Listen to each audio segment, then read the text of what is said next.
एक बार की बात है, शहर से बहुत दूर बसे मनोहरपुर गांव में मगन नाम का एक गरीब मजदूर रहता था। अरे भाग्यवान, तू इतना क्यों सोचती है? मैं अपने बेटी की शादी किसी अच्छे घर में ही करूंगा। मगन की एक बेटी थी जिसका नाम आशा था। मगन दिन भर मजदूरी करता और जब घर आता तो वो अपने छोटे से खेत में काम करता था। गांव के सेठ के पास से ही उसके पिता ने अपने इलाज के लिए कर्ज लिया और कुछ दिनों के बाद मगन के पिताजी मर गए। अब ढेर सारा कर्ज का बोझ मगन के माथे पर आ गया। मगन का एक ही सपना था, अगर मैं पिताजी के लिए हुए कर्ज को चुका पाता तो मेरे पिता बहुत खुश होते।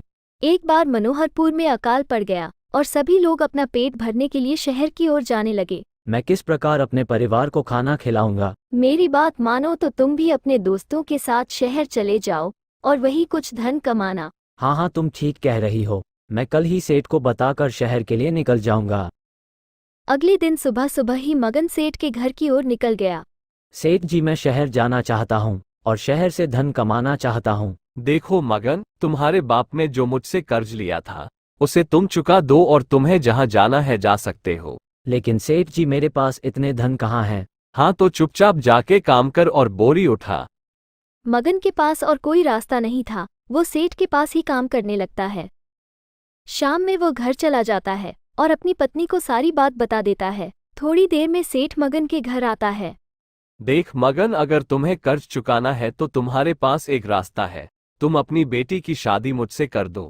ये सुनकर मगन भौचक्का हो जाता है। नहीं नहीं, मैं अपनी बेटी की शादी आपसे नहीं कर सकता, वो तो अभी नादान है। सेठ मगन से जिद करने लगता है। ठीक है, नहीं करनी है शादी तो मेरे पैसे निकाल अभी तुरंत।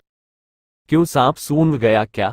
अगले महीने आज ही के दिन मैं गांव के मंदिर में तेरी बेटी से शादी रचाऊंगा। सेठ वहां से चला जाता है। हे भगवान, तुम हमेशा हम गरीबों को ही ऐसे दुख क्यों देता है?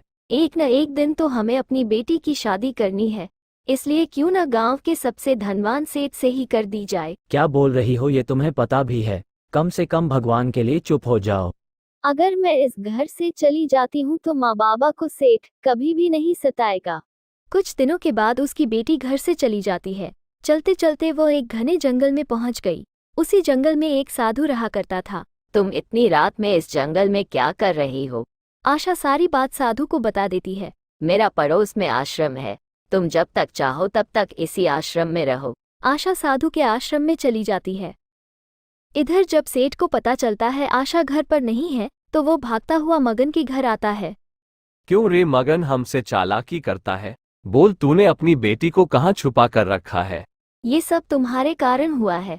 अगर मेरी बेटी को कुछ हुआ तो मैं तुम्हें नहीं छोड़ूंगी। हाँ हाँ, जो करना है कर लो। थोड़े दिन के बाद साधु महाराज ने आशा को एक कंगन दिया। ये कंगन बहुत शक्तिशाली है, जब भी तुम इसे पहन लोगी तुम्हें कोई भी देख नहीं पाएगा। आशा कंगन लेकर अपने घर चली जाती है और अपने घर में सारी बात बता देती है। मैं उस सेठ को सबक सिखा कर रहूंगी। रात में वह कंगन पहनकर सेठ के घर की ओर चली जाती है। सेठ के घर जाकर उसके घर में आग लगा देती है। सेठ का सारा धन जल जाता है और उसके पास कुछ भी नहीं बचता है।